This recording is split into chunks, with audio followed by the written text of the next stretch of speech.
Une journée à la campagne, c'est un spectacle non-stop de l'aube au crépuscule. Le spectacle est varié. À chaque minute, les sons et les couleurs changent, doucement.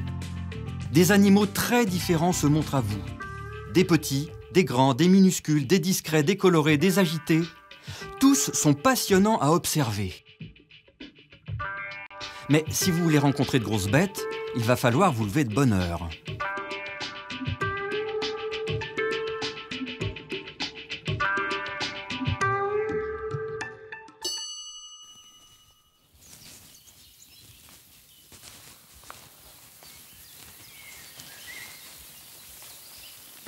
Waouh, un renard! Alors ça, c'est une chance. Ça, c'est comme un clin d'œil de bienvenue de la nature. Moi, je commence ma journée comme tous les humains, et lui, il termine la sienne. Oh, ce que c'est beau, un renard.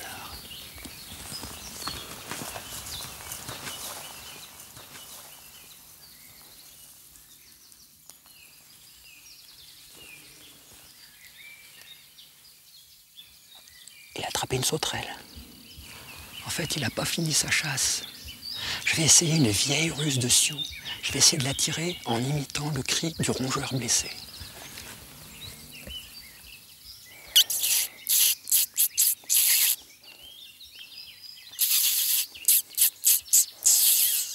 Et ça marche. Les oreilles bien dressées.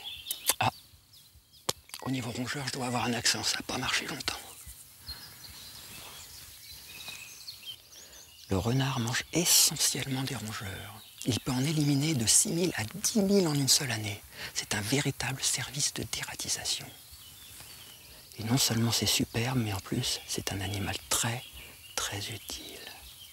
Oh, qu'il est beau!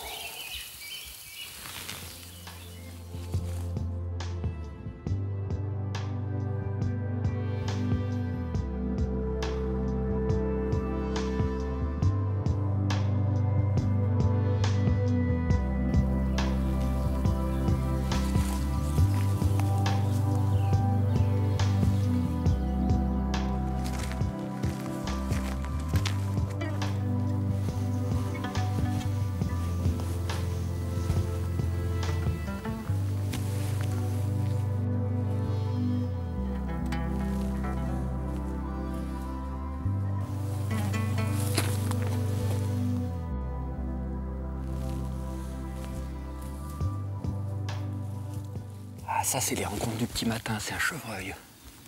Le chevreuil, c'est le plus gros mammifère qu'on voit facilement. C'est très, très craintif et ça a beaucoup de flair. Ça peut flairer un homme à plus de 100 mètres. Mais là, le vent est parfait. Il vient vers moi, il ne va pas me sentir là. En revanche, ça a une très, très mauvaise vue. Si vous approchez un chevreuil en faisant des mouvements comme ça, il va les percevoir. Mais si vous avancez droit devant, il ne va rien voir du tout.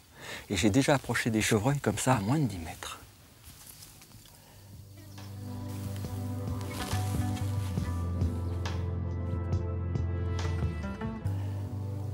Je vais essayer de le suivre.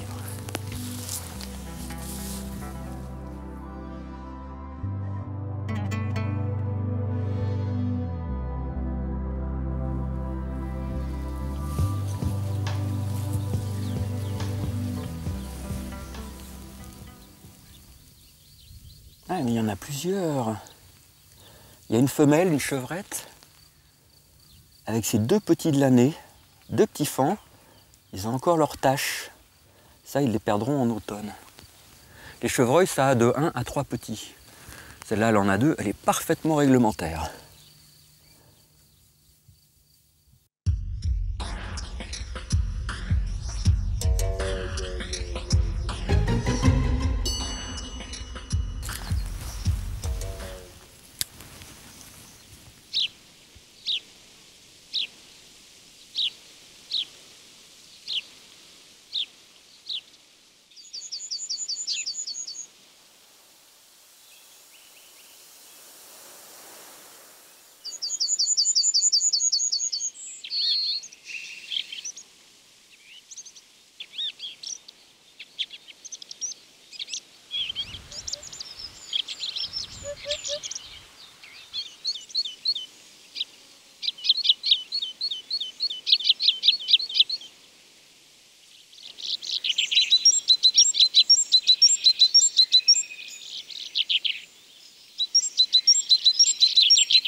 Dans la nature, il faut toujours dresser l'oreille. Et au petit matin, c'est le concert des oiseaux, un vrai concours de chant. Ils gazouillent, mais pas pour notre plaisir. En fait, ce sont des mâles qui délimitent leur territoire. Et là, j'entends le chant du bruant jaune, qui est très caractéristique, qui se termine par... Ah bah tiens, il le fait. Et il le fait pas mal, hein. Oh, il est beau, notre bruant jaune. Celui-là, on ne peut pas le confondre avec un autre, hein. Et vous pouvez le voir toute l'année, même l'hiver. Il y a un autre oiseau que vous verrez à tous les coups. Dès qu'il y a un arbre, il y en a un, c'est le pinson des arbres, justement. Celui-là, il est magnifique. Le mâle a une poitrine rose, rouge, somptueux. Mais dans mes préférés, il y a le chardonneret. Le chardonneret, c'est un vrai petit oiseau des îles. Il a les ailes noires avec une tache jaune vif et la tête rouge. Regardez bien aussi sur les fils et sur les poteaux. Ce sont des endroits artificiels, mais on voit très bien parce qu'il n'y a pas de branches et pas de feuilles pour cacher les oiseaux. Et là, qu'est-ce que vous verrez? Évidemment, les hirondelles. Mais qu'est-ce qu'ils peuvent bien se raconter, tous ces beaux oiseaux mâles? Quand ils s'adressent à une femelle, ça veut dire « je suis de la même espèce que toi, j'ai un beau plumage, je chante bien, j'ai un beau territoire, viens donc par ici ». Mais quand il s'agit d'un autre mâle, alors là, c'est beaucoup plus rude. Moi, je le traduirais par « casse-toi d'ici d'abord, t'es chez moi, vole à l'ombre ». Des petits noms d'oiseaux, quoi.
Un des meilleurs moments de la journée pour voir des insectes, et même les photographier, c'est la fin de la matinée. Parce que les insectes sont des animaux qu'on dit à sang froid, mais en fait c'est à température variable. Et comme il fait encore assez frais, ils sont complètement engourdis.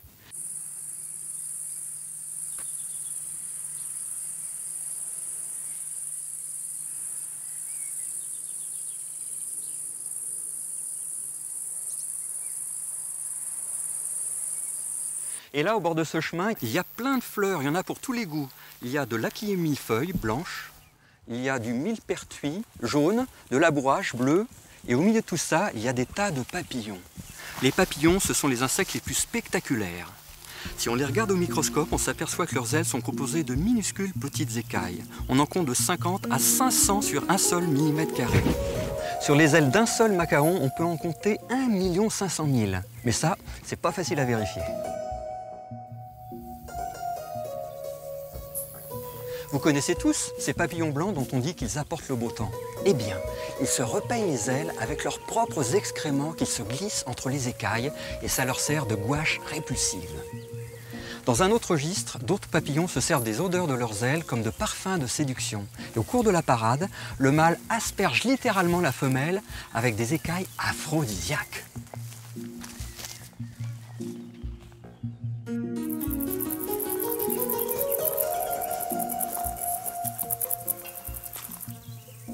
Cet insecte velu qui butine la vipérine, c'est un bombyle. C'est pas un bourdon, c'est une mouche.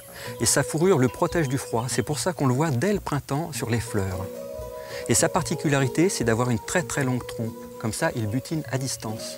Parce que cette plante, vous pouvez remarquer qu'elle est pleine de piquants. Elle est interdite aux insectes grimpeurs. Seul le bombille peut déguster son nectar.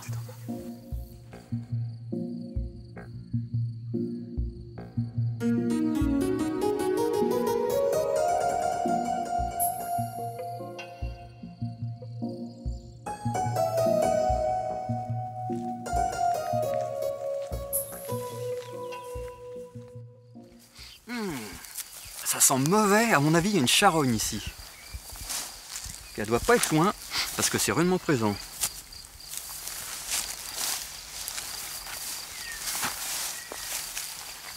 Ah non, c'est pas du tout une charogne, ça c'est pas banal. Ça c'est un clatre. Cette espèce d'hybride bizarre entre une fleur et un bout de viande pourrie, en fait c'est un champignon. Et s'ils sont aussi mauvais, c'est pour attirer les mouches. Les mouches adorent les odeurs de pourri et c'est le stratagème qu'utilise le champignon pour les attirer. Pour elles, c'est un régal. Mais en échange, elles font le taxi. Elles transportent les spores du champignon sur leurs pattes et c'est comme ça qu'ils se disséminent. Mais l'histoire n'est pas finie, parce que le champignon, lui, il nous vient de très loin. Les spores de ce champignon étaient accrochés à la laine des moutons qui étaient importés d'Australie. Ils sont arrivés en 1920 dans les Vosges et probablement ce drôle de champignon va envahir toute l'Europe. En fait, on assiste à l'invasion d'un alien.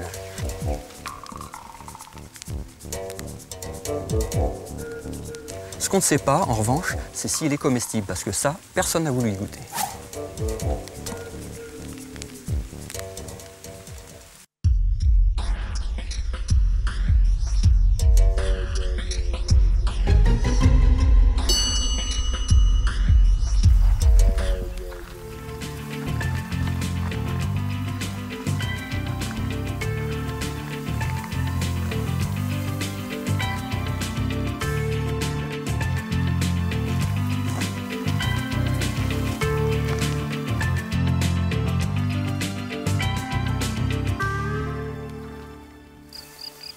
Si vous aimez observer les insectes, la règle est simple. Cherchez la fleur et vous trouverez la bête.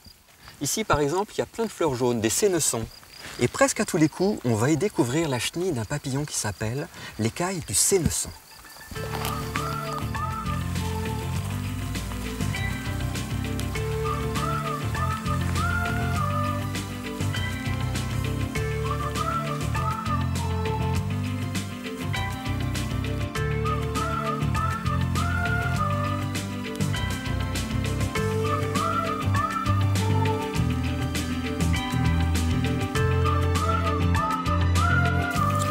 Les voilà, nos écailles du sénesson. Ces jolies petites chenilles, elles ont une histoire tout à fait étonnante. Ce sont les seuls animaux ou presque capables d'assimiler les substances toxiques du sénesson. Et non seulement elles y sont adaptées, mais en plus elles les gardent en elles. Elles sont complètement empoisonnées. Et ça se voit à leur couleur vive, elles sont bariolées comme des guêpes. Et c'est une loi générale dans la nature, couleur vive égale danger. Et ça, on va l'observer avec d'autres insectes. Suivez-moi.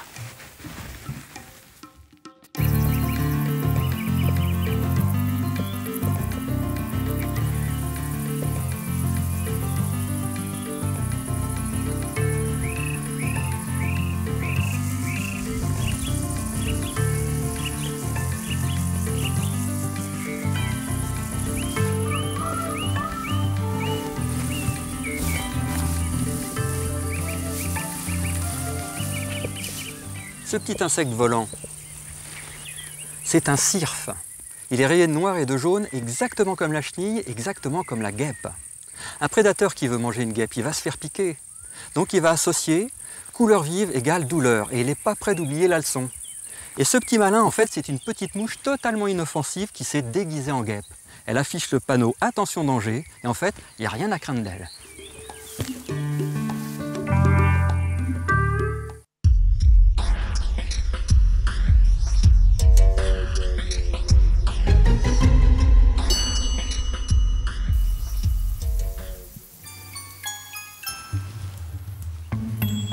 Quand on se promène sur les chemins de terre, on n'imagine pas tout ce qu'on peut y découvrir.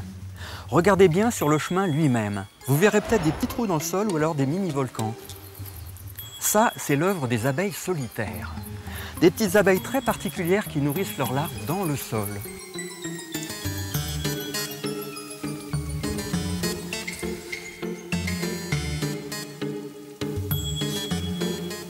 vous êtes patient, vous verrez peut-être la mère arriver avec ses 2 gros sacs de pollen, bien jaunes, brillants au soleil, comme si elle arrivait plein phare et hop, elle file dans son terrier.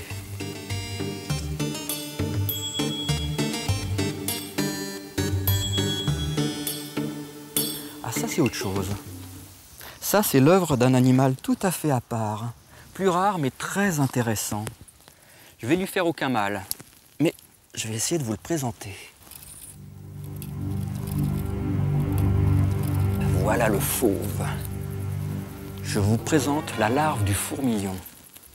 Adulte, ça va devenir un insecte qui ressemble à la libellule, mais là, c'est un gros bébé. Et il a très faim. Mesdames et messieurs, le fourmilion va exécuter devant vous le piège infernal, le traquenard à fourmis. Et c'est parti! Il n'aime pas beaucoup la lumière, il est déjà en train de s'enfoncer. Alors là, il creuse, il se sert de sa tête bien plate, comme d'une pelle, et même comme d'une catapulte. Il éjecte toutes les petites pierres qu'il gêne. Et il s'enfonce. En fait, il fait un entonnoir. Et arrivé au fond de l'entonnoir, il s'enfonce complètement, et il ne laisse dépasser que ses 2 mandibules comme ça, et il attend. Il attend des heures, des jours, des semaines, des mois s'il le faut. Il a une capacité de résistance au jeûne incroyable. Tôt ou tard, un insecte, en général une petite fourmi, va mettre les pattes dans l'entonnoir. Et là, elle est quasiment condamnée. Le sable va rouler sous ses pattes et ça va l'affoler. Et plus elle va s'affoler, plus le sable va rouler. Et comme si ça ne suffisait pas, le fourmilion va lui jeter des petits cailloux pour précipiter sa chute.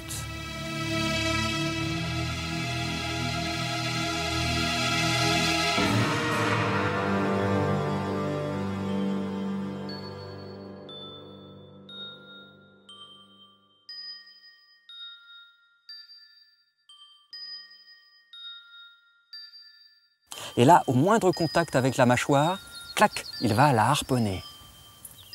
Le venin fera son effet, la proie va se liquéfier, le fourmilion va la vider de sa substance, il jettera la dépouille vide au loin, il se remettra en place et là, il attendra sa prochaine victime.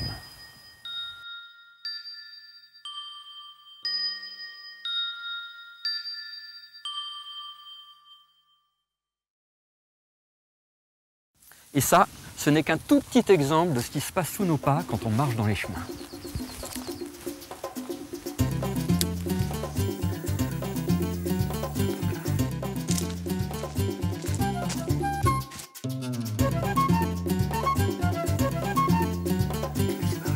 Voilà un phénomène très intéressant qu'on voit souvent le long des haies. Ça s'appelle un bédégard ou gale du rosier. On croit que c'est une maladie, mais en fait pas du tout. C'est une minuscule petite guêpe, le cynips, qui pond dans le rosier. Et en réaction, elle crée cette excroissance, la gale. Et à l'intérieur vivent les larves de la petite guêpe.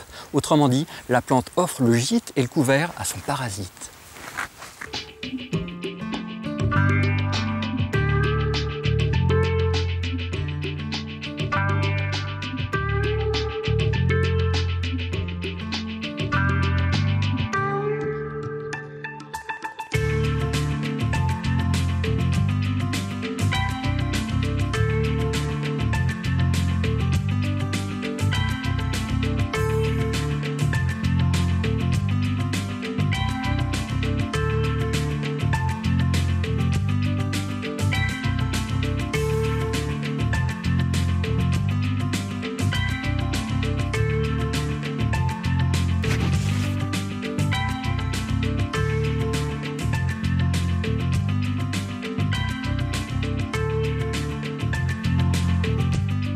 C'est beau une sauterelle verte. Et quand c'est pas posé sur une main, ce qui lui arrive quand même assez rarement, eh bien c'est très difficile à voir. Parce que contrairement à l'écaille du sénesson, la sauterelle verte porte ses couleurs pour être discrète. Et dans l'herbe verte, une sauterelle verte, eh bien c'est pas facile à distinguer. Cette petite bête, elle a une drôle de particularité, c'est qu'elle entend avec les pattes. Elle a les tympans sur les tibias avant. Celle-ci, on pourrait croire que c'est un mâle. Eh bien pas du tout. Ce long tube derrière, ce n'est pas un sabre, ça coupe pas, c'est un tube de ponte. Et ça sert à la femelle à déposer ses œufs dans le sol.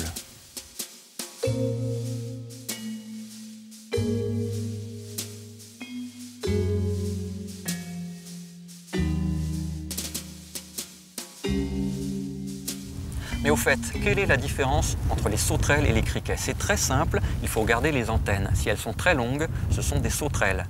Les criquets, eux, ils portent des petites antennes tout à fait courtes. Les criquets sont végétariens alors que les sauterelles mangent des insectes. Elles ont des mandibules. Et celle-ci, si elle voulait, elle pourrait me pincer. Les insectes carnassiers éliminent quantité d'insectes herbivores et à leur échelle, ils sont aussi utiles que les rapaces ou les renards. Ils sont d'ailleurs très appréciés par les jardiniers car ils protègent leur culture. Les gros insectes carnivores ont des ailes, mais ils sont trop lourds pour bien voler. Leur spécialité, c'est plutôt la chasse à l'affût et l'attaque. Parmi ces grands carnassiers, il y a une star connue de tous, la mante religieuse. Comme la sauterelle, elle porte des couleurs discrètes de camouflage, souvent vertes, quelquefois beiges. La mante chasse à l'affût, pattes pliées, dans une attitude de prière, d'où son nom, mante religieuse. Elle a de grands yeux de bibiche, mais ne vous y fiez pas, c'est une véritable machine de guerre, aux bras hérissés d'épines redoutables, qui agrippent ses victimes comme dans un étau. Elle nettoie ses armes avec beaucoup de soin, car pour elle, la chasse, c'est une question de survie. Ce drôle d'objet, c'est une boîte à œufs. C'est ce qu'on appelle plus exactement une oothèque. Et ça, c'est une oothèque de mante religieuse. Après l'accouplement, qui s'est peut-être pas très bien passé pour le mâle, la femelle a pondu 2 ou 3 oothèques comme celle-ci. Au début, elle a pondu une matière visqueuse, mais elle a durci au contact de l'air. C'est devenu une boîte très résistante. Et à l'intérieur vivent peut-être 200 à 400 futures petites mantes religieuses. Les œufs resteront bien à l'abri dans leur boîte à œufs pendant tout l'hiver, et au beau jour venu, les petites mantes religieuses apparaîtront.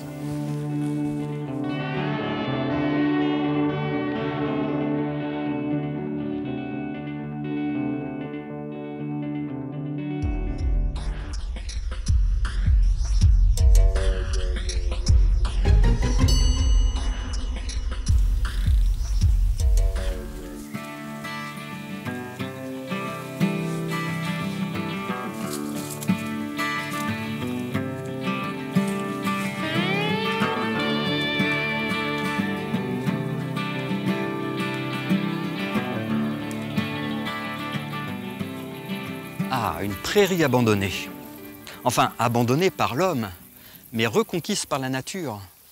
N'hésitez jamais à fouiller dans les friches, ce sont de vrais palais de la découverte. Et ici, ça grouille d'insectes parce qu'il n'y a pas de pesticides. Et là, je vois plein d'ombellifères. Ce sont des plantes qui ont l'air très banales, mais en fait, c'est là que j'ai découvert le monde des insectes. Elles ont une particularité. Toutes leurs fleurs sont réunies pour faire une piste d'atterrissage pour les insectes. Et là, il y en a une multitude, il y en a de toutes les couleurs. Ils viennent brouter, butiner, s'accoupler, chasser. C'est un véritable manuel d'entomologie à ciel ouvert.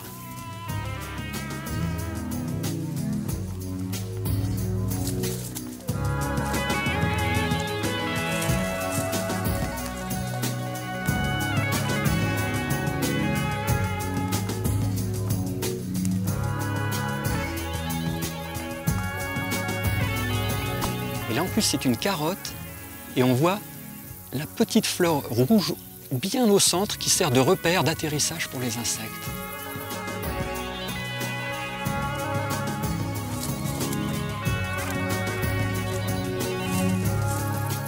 Alors là sur cette carotte je vois plein de cantharides fauves. Hop, il y en a une qui vient de s'envoler là. Les cantharides fauves c'est des insectes très très courants, très faciles à voir. Et sa larve vit l'hiver sous la terre et sort quelquefois même sur la neige. C'est pour ça qu'on l'appelle ver de neige.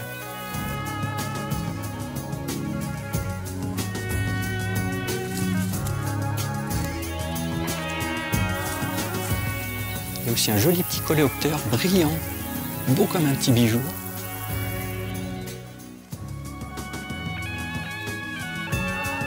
Suivez mon conseil, arrêtez-vous souvent devant ces petites fleurs apparemment banales. Vous en verrez de toutes les couleurs. Et hélas pour les insectes, il y a des pièges partout. Ici, une petite abeille solitaire a été attrapée par une araignée crabe. Cette araignée particulière qui ne construit pas de toile et qui chasse à l'affût. Partout sur les fleurs se jouent des drames que seul le promeneur attentif saura découvrir.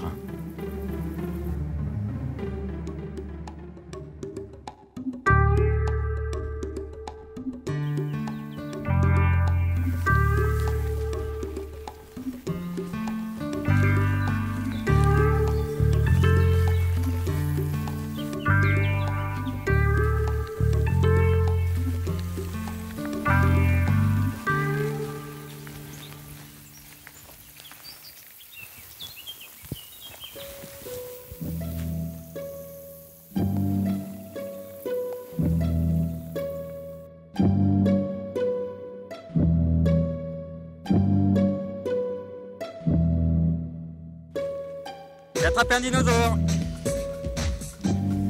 C'est un petit dinosaure, c'est un lézard des chouches. Et c'est une jeune femelle. Jeune parce que quand elle sera grande, elle fera à peu près 20 cm, celle-là est beaucoup plus petite. Femelle parce que le mâle, lui, il est vert, il a les flancs très verts, il est très beau. Et là, on dirait qu'elle porte des œufs, donc je vais être très délicat avec elle, je ne vais surtout pas appuyer sur son ventre. Le mâle est très beau, mais en amour, c'est une brute. Il poursuit la femelle, il la mord à la queue, il la blesse quelquefois jusqu'à la mort. Heureusement, pas trop souvent.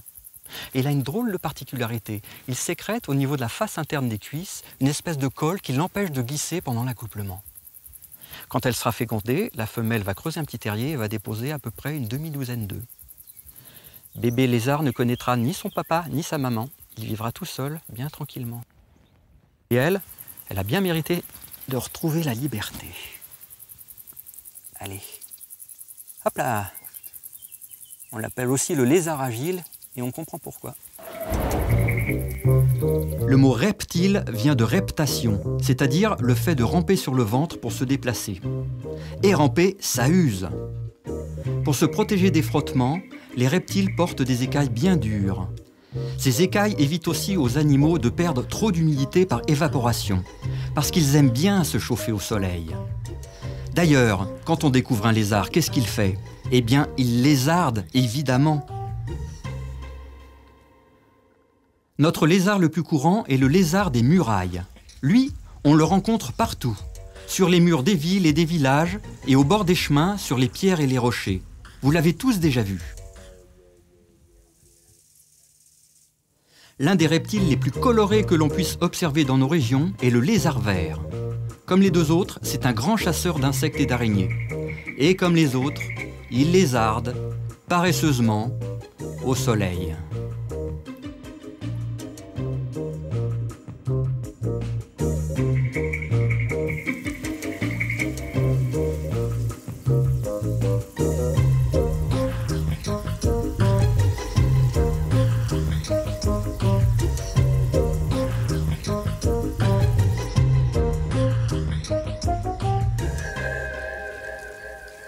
Il commence à faire chaud.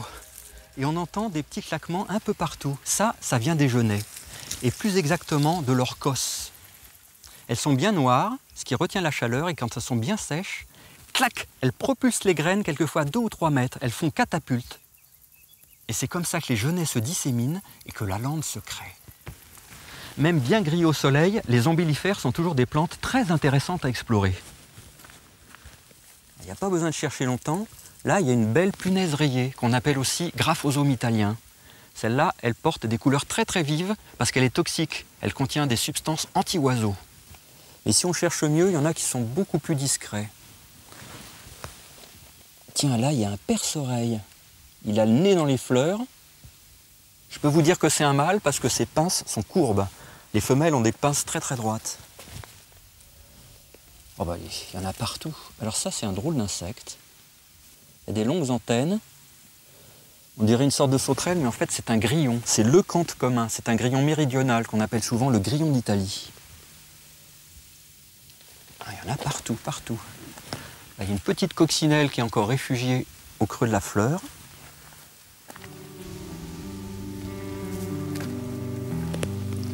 Ah, tiens, qu'est-ce que c'est que cette chose-là? Oh, ça, c'est très intéressant. C'est une punaise qui est en train de naître à la vie adulte. Elle vient juste de sortir de sa mue. Elle n'a pas encore ses couleurs naturelles. Et elle est en train de sécher au soleil. Là, on voit la mue. Et là, on voit l'insecte qui vient d'apparaître au monde. Alors ça, on ne le voit pas tous les jours. Je ne sais pas quelle couleur elle va avoir. Probablement de la même couleur que ça. Elle va être brune. Les insectes ont plusieurs vies. Et souvent, ils prennent des formes qui n'ont aucun rapport les uns avec les autres. Regardez la chenille et le papillon, par exemple. L'éphémère, on dit que ça vit une journée. C'est vrai, mais ça vit une journée à l'état adulte. C'est exactement la même chose pour la cigale. Elle chante tout l'été, certes, mais auparavant, elle est restée 2 ou 3 ans sous terre à l'état de larve.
milieu de la journée, c'est le bon moment pour observer les rapaces.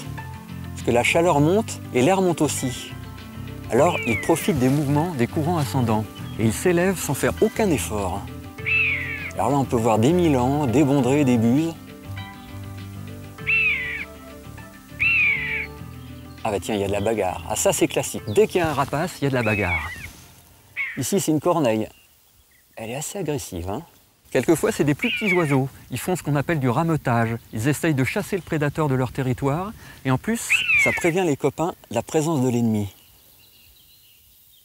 Ils s'en prennent même quelquefois aux rapaces nocturnes, aux chouettes ou hiboux. Et ils les harcèlent jusqu'à temps qu'ils décollent et qu'ils aillent décamper ailleurs. En plus, là, c'est l'époque des foins. Ça, c'est une très très bonne époque. Parce que quand les bottes de foin sont faites, les prédateurs sont à la fête. Ça a deux avantages. D'abord, le terrain est bien dégagé, comme ça ils peuvent voir les campagnols. Et en plus, ces bottes, ça leur fait d'excellents perchoirs d'affût. La buse variable est notre gros rapace diurne le plus commun. On l'appelle variable parce que son plumage présente beaucoup de variations. Les buses sont généralement brunes, mais il en existe de très sombres et d'autres presque entièrement blanches. Les buses aiment bien se percher sur les bottes de foin, mais aussi sur les poteaux ou sur les arbres. Quand elles volent, elles surveillent également leur territoire grâce à leurs yeux de rapace, qui voient de bien plus loin que ceux de l'homme. La buse mange un peu de tout, mais surtout des rongeurs comme les campagnols. Il lui arrive aussi, au sol, de se gaver de vers de terre. La buse est une originale, elle miaule. Et ça, pour un oiseau, c'est quand même pas banal.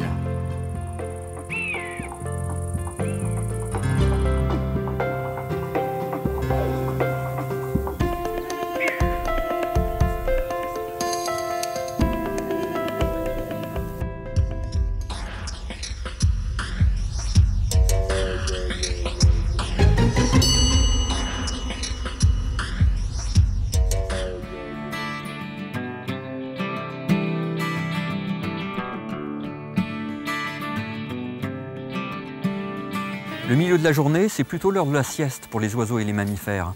En revanche, on peut observer les animaux domestiques. On peut passer des heures à regarder le comportement des vaches ou des chevaux. C'est absolument passionnant.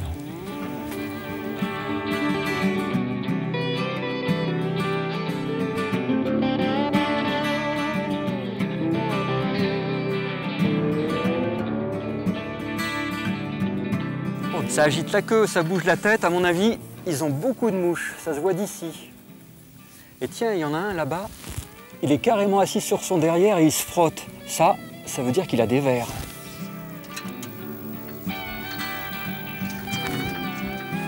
On va aller voir ça. Oh là là, ils sont trouillards. Voilà, ils nous font toutes les allures. Le trot, le galop, belle démonstration.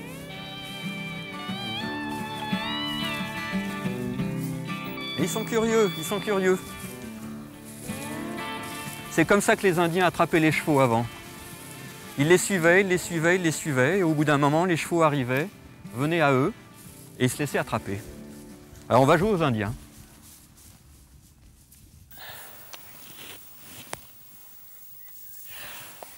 Un homme accroupi, ça fait moins peur qu'un homme debout. Ça, c'est valable sur tous les animaux. Il a beaucoup moins peur, là. Il est même très curieux.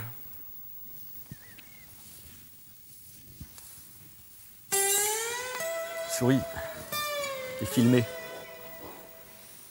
Oula, les naseaux là, ils soufflent. Il a quand même un petit peu peur. T'as bien couru, hein? Ça les amuse un peu de courir. Hein. On voit les petits poils là qui leur servent à... C'est tactile en fait. Quand ils broutent, ils touchent déjà l'herbe, ils savent où elle est. Parce que là, ils ont un angle de vision mort. Ils ne voient pas ce qu'il y a là. D'ailleurs, un cheval qui saute ne voit pas l'obstacle. Et les oreilles, c'est très très très mobile. Voilà, elles vont des deux côtés. Et elles sont indépendantes. Et souvent, voilà, il vient de le faire. Un cheval qui a peur ne dresse qu'une oreille vers le danger et laisse l'autre attentive à ce qui se passe devant lui. T'as de beaux yeux, tu sais.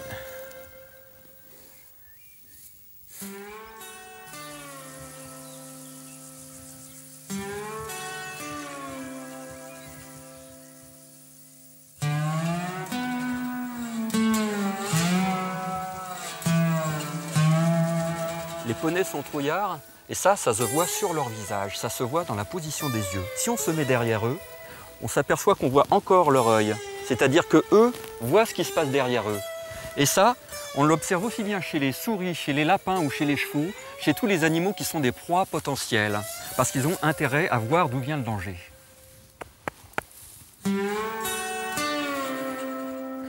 Les poneys sont remarquablement adaptés à la course. Au fur et à mesure de la préhistoire, en fait, ils se sont élevés, ils se sont rapprochés du ciel jusqu'à courir sur le bout des ongles, parce que le sabot, en fait, c'est le bout de l'ongle. Et ça, c'est le talon. Si je compare avec l'homme, ça, c'est ça. Et son genou est là. Et ce qu'on voit là, qui s'appelle la châtaigne, c'est pas une blessure comme on le croit souvent. En fait, c'est la trace d'un doigt disparu. C'est une trace de la préhistoire. Et on les voit sur les quatre jambes, parce que sur un cheval, on dit des jambes. Et ce qu'on voit là-bas, ce sont des œufs de gastérophiles. Ça, c'est une étrange mouche. La femelle tourne autour des sabots des chevaux, des ânes, enfin tous les équidés, et elle pond comme ça les œufs un par un en plein vol, et elle les dépose là. Le cheval va lécher les œufs, et les larves vont vivre dans son estomac. C'est pour ça que ça s'appelle une gastérophile. Et ensuite, il va les évacuer avec ses excréments.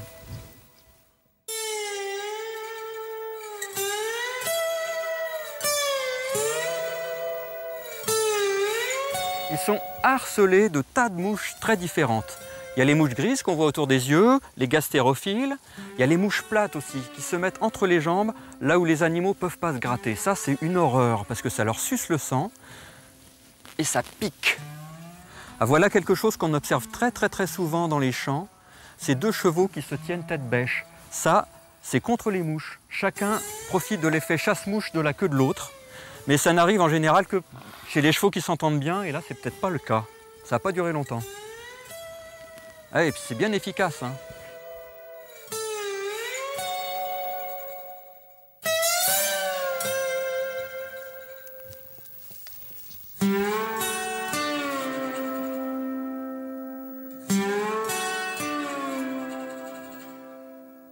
Bon, ben maintenant qu'on est copains, il va falloir qu'on se quitte, hein. On va étudier les bêtes à cornes.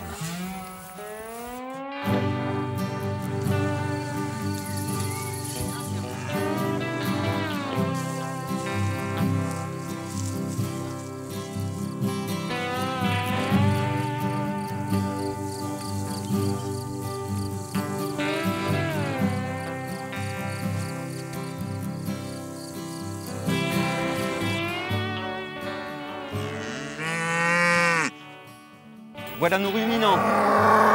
Bonjour, bonjour. Elles aussi, elles sont harcelées par les mouches. Les oreilles bougent. Et il n'y a pas que des mouches, il y a aussi des tans. Mais comment est-ce qu'un taon voit le monde? Ses yeux sont composés de plusieurs milliers de facettes qui jouent avec la lumière à la manière flamboyante des vitraux d'une cathédrale. Le taon a de beaux yeux. Chez les tans, comme d'ailleurs chez les moustiques, seules les femelles piquent. Elles ont besoin des protéines du sang pour le développement de leurs œufs. Les mâles, eux, se nourrissent du nectar des fleurs ou de la sève des arbres.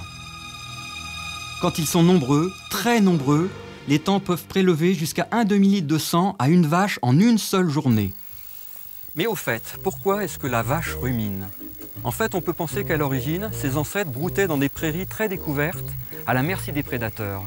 Donc, ils étaient obligés d'ingurgiter leurs aliments très vite et ensuite ils allaient digérer bien tranquillement à l'abri.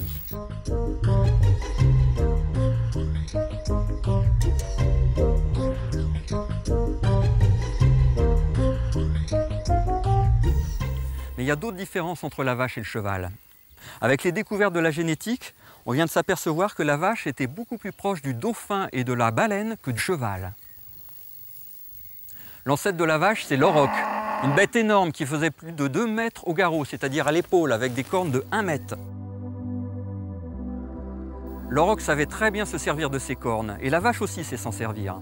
En cas de danger, elles se mettent toutes fesses contre fesses, avec les petits au milieu, elles font une espèce de bouclier de cornes. Alors que les chevaux, c'est exactement le contraire, ils se mettent naseau contre naseau, et ils présentent leur arrière pour donner des ruades.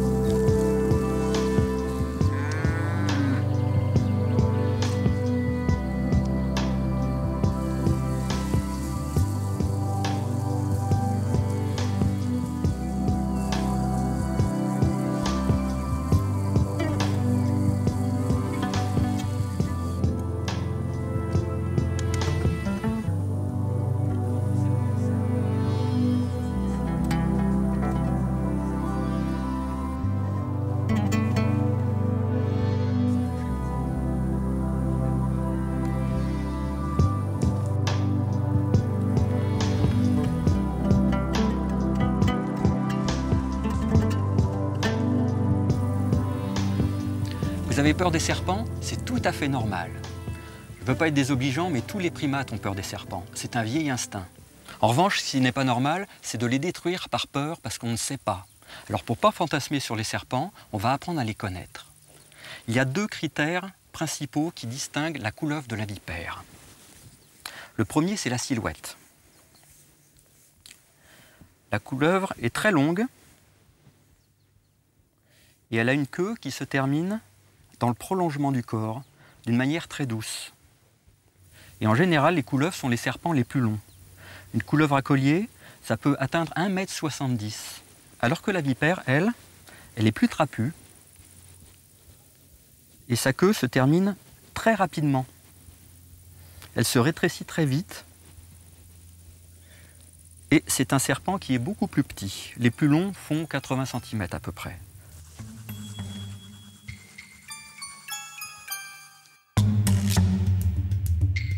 Ça, c'est le premier critère, c'est la silhouette, c'est celui qu'on voit de loin.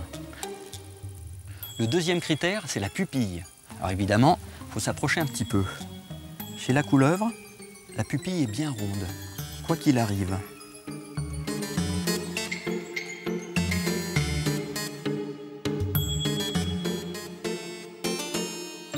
En revanche, chez la vipère, la pupille est verticale, comme un chat. Quand il y a beaucoup de lumière, la pupille se rétrécit. Et ça lui donne un air très reptilien, tout à fait particulier. C'est une des raisons pour lesquelles on a peur des vipères. Si vous croisez un serpent, presque à tous les coups, c'est une couleuvre à collier. Celle-là, elle mérite bien son nom parce qu'en général, elle a une belle tache jaunâtre, entourée de noir, qui lui fait un collier. Et ça, on voit ça de très très loin.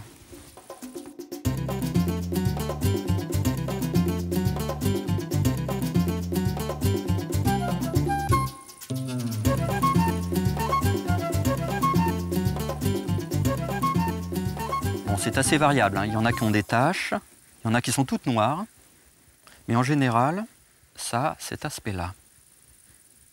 Voilà, la couleuvre à collier. La vipère la plus courante, c'est l'aspie. Alors elle est un petit peu plus orangée. Quelquefois même, elle a un V dessiné sur la tête. V comme vipère, c'est assez simple, mais ça ne marche pas tous les coups, hein. Elle est assez rouge, c'est ça qui fait peur aussi. Et elle a des zigzags sur le dos. Elle aussi, elle est variable, hein. On en trouve qui sont toutes noires, comme la couleuvre. En général, c'est dans les pays assez froids. C'est une réaction pour garder la chaleur. Voilà, si je fais des zigzags comme ça, c'est la vipère aspie, qu'on trouve quasiment dans toute la France, sauf la Bretagne, le Cotentin et le Nord. Et là où il n'y a pas d'aspie, il y a des vipères spéliades. Et si je truque un petit peu mon dessin, j'augmente les zigzags, je transforme mon aspie en péliade. Voilà. Les serpents vivent dans un monde complètement différent du nôtre. Et une de leurs caractéristiques, c'est leur langue. La langue du serpent sert à capter les phéromones, ce sont des sortes d'odeurs. Et c'est comme ça qu'elle piste ses proies. Et elle se sert de sa langue bifide, un petit peu comme la canne d'un aveugle, à droite, à gauche, à droite, à gauche. Et c'est ça aussi qui fait peur, la langue fourchue du serpent. Avant, on croyait que le serpent mordait avec sa langue. C'est absolument impossible, puisque la langue, c'est mou. Donc voilà nos 2 serpents les plus courants. La couleuvre à collier, qui fréquente surtout des milieux aquatiques parce qu'elle mange énormément de grenouilles. Et la vipère aspie, qui elle, préfère les milieux secs. Elle mange surtout des campagnols. Plus de 90% de campagnols dans certains cas. C'est donc un animal très utile. Et d'ailleurs, tous les serpents sont protégés par la loi. Donc n'ayez pas peur. Même si vous rencontrez un serpent et que vous reconnaissez une vipère, elle ne vous mordra que si vous l'embêtez. Et vous n'avez aucune raison d'embêter un serpent.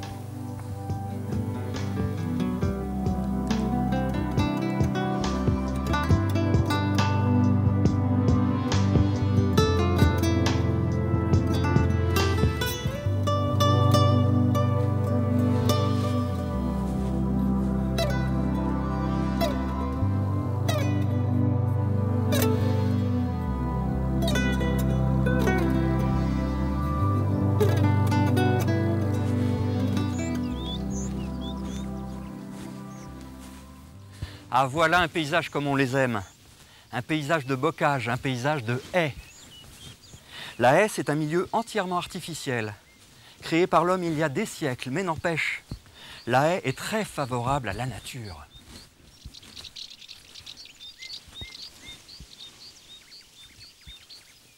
Quand l'homme a commencé à défricher la forêt pour installer ses cultures, il a eu une grande sagesse. Il a gardé des morceaux de forêt. Et c'est ça l'origine des haies. La haie joue de multiples rôles bénéfiques. À l'extérieur, la haie fait coupe-vent et donne de l'ombre aux animaux. Et sous terre, ses racines fixent le sol. Et ça, c'est très important en cas de forte pluie. Ça évite les glissements de terrain, le lessivage des sols et les inondations.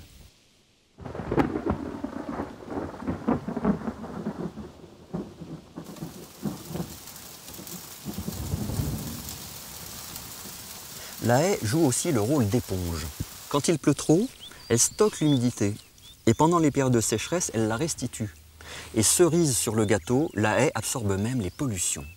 Enfin, à tous les étages, la haie est un refuge de vie pour des tas d'animaux sauvages, du lézard au lapin en passant par la pie-grièche.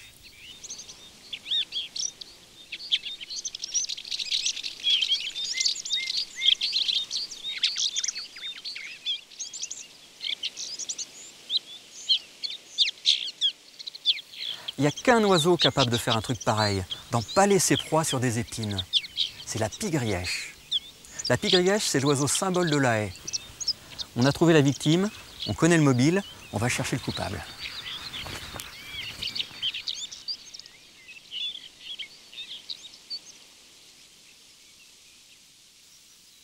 Wow, toute la famille.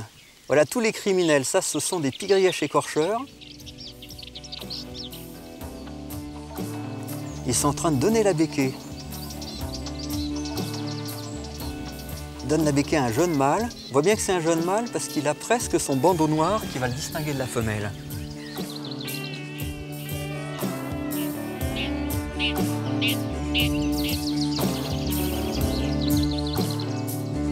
Les pie-grièches, ce sont des insectivores. C'est pour ça qu'elles font des réserves qu'on appelle des lardoirs. C'est ce qu'on vient de voir tout à l'heure. Et à mon avis, ça en élimine des insectes. Pour se faire nourrir par leurs parents, les oisillons ont plusieurs moyens. Quand ils sont encore au nid, ils ouvrent grand le bec et les couleurs vives de la gorge stimulent les adultes. Il arrive même qu'un oiseau d'une autre espèce, qui passe près d'eux, se mette à les nourrir. Plus tard, les oisillons appellent à la béquée en faisant vibrer leurs ailes.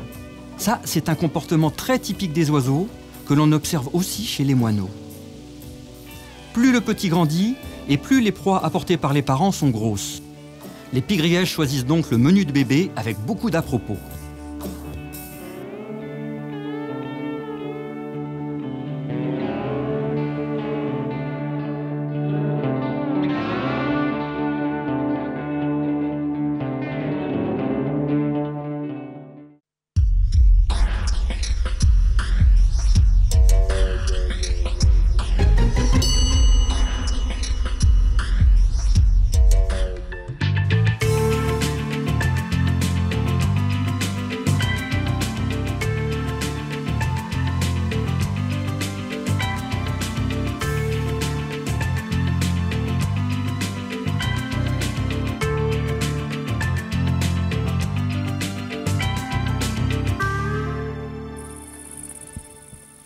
Le problème, c'est le remembrement. En 40 ans, on a détruit 200 000 km de haies rien qu'en Bretagne. C'est l'équivalent de 5 fois le tour de la Terre. Vous imaginez bien qu'avec la destruction des haies, c'est toute une vie animale qui disparaît.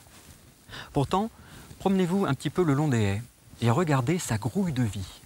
Ici, il y a des insectes qui se chauffent les ailes, c'est le solarium.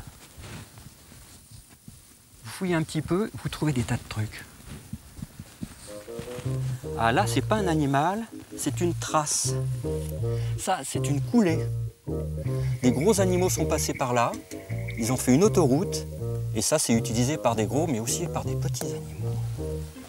Ah, c'est signé.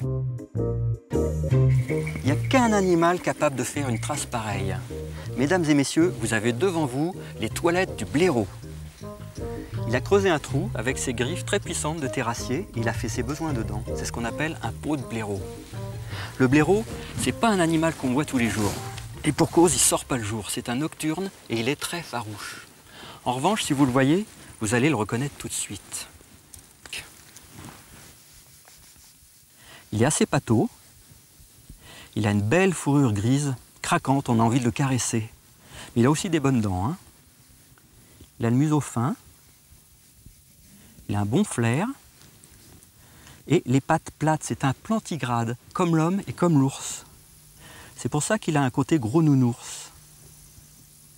Et sa caractéristique principale, c'est le bandeau qui lui cache les yeux. Ça, c'est quelque chose qu'on voit très fréquemment dans le monde animal. On le voit chez le raton laveur, par exemple, chez la pie-grièche, mais aussi chez certains poissons coralliens. Ça cache l'œil, comme ça, en cas de bagarre, ça cache un organe très sensible. Voilà, il a les pattes noires. Voilà le blaireau. Le blaireau, c'est le grand invisible de nos campagnes.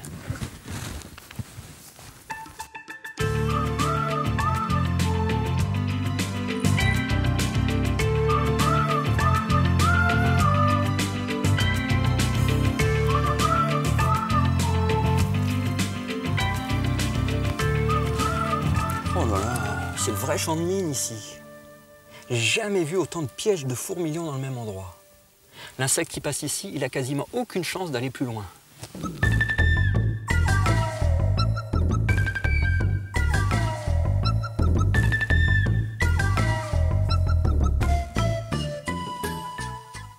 Ça vient sûrement du fait que l'endroit est à la fois bien à l'abri et bien exposé.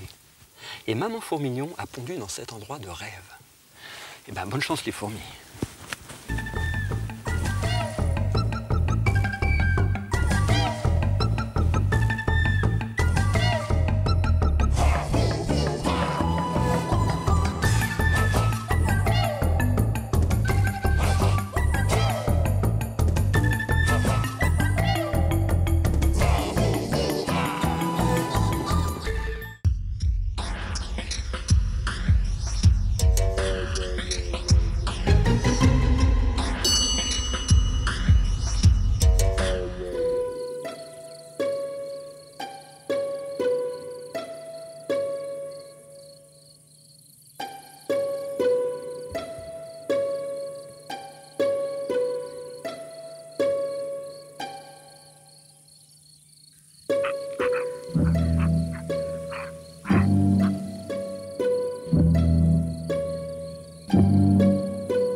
Ce qui vient d'aboyer là, c'est ni un chien ni un renard. C'est un chevreuil. C'est sûrement un cri d'alarme.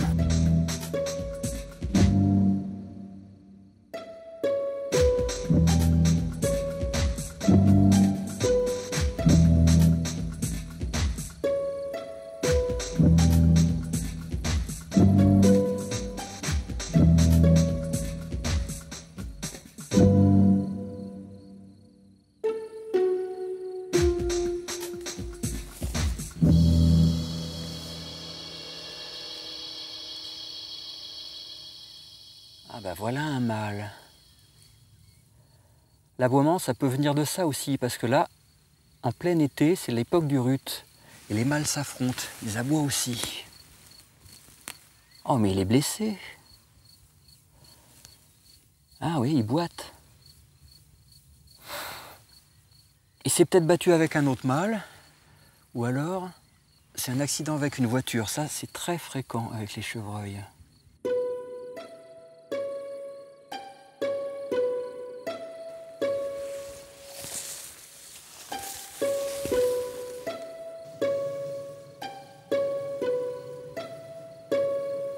C'est ça que j'aime bien avec la belle saison, c'est qu'on voit les grands, on voit les petits, et là, on a vu toute la famille chevreuil.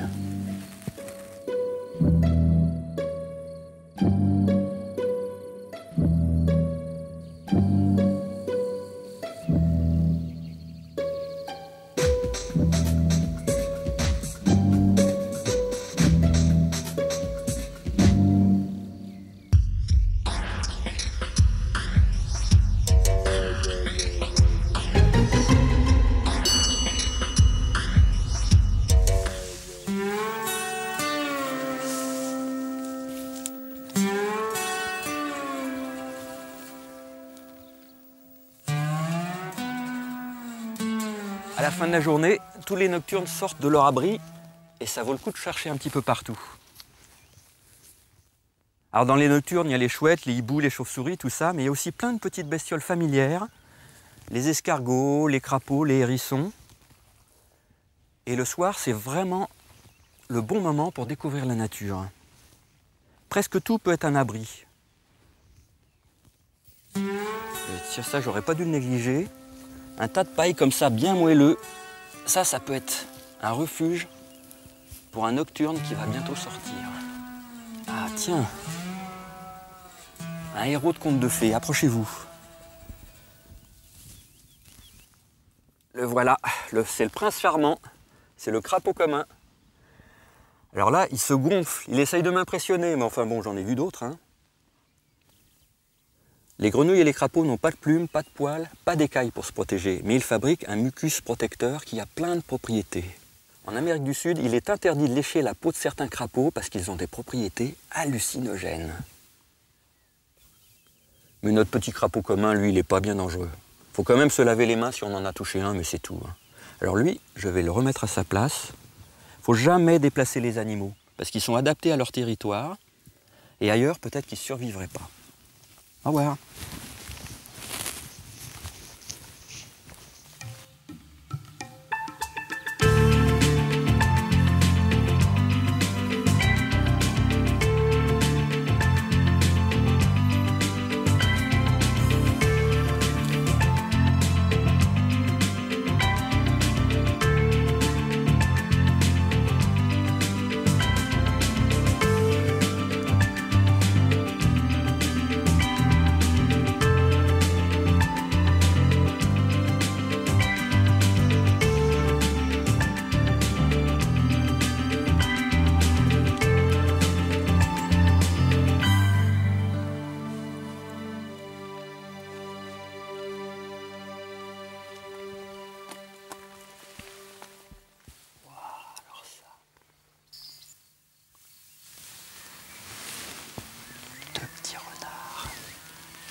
C'est probablement leur mère, mais c'est pas si sûr, parce que chez les renards, il y a des systèmes de babysitter.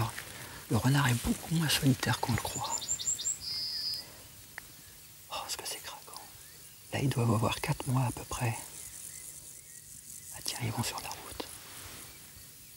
Oh, ils sont pas farouches. Ils savent pas encore que la chasse existe.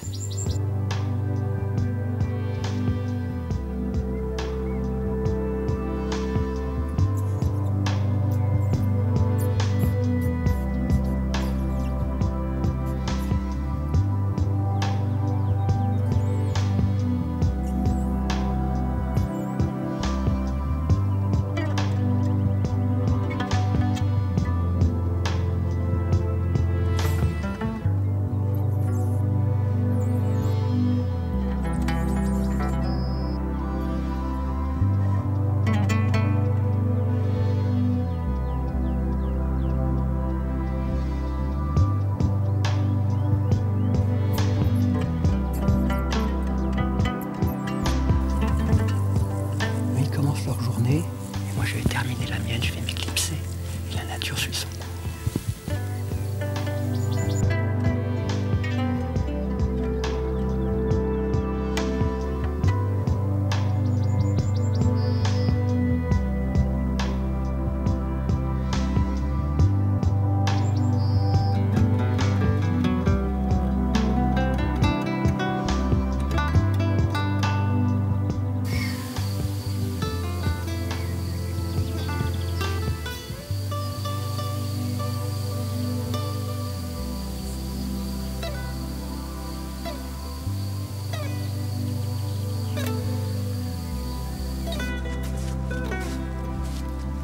La nature n'est pas un domaine réservé aux spécialistes. Vous aussi, vous pouvez découvrir des animaux surprenants, passionnants, extraordinaires.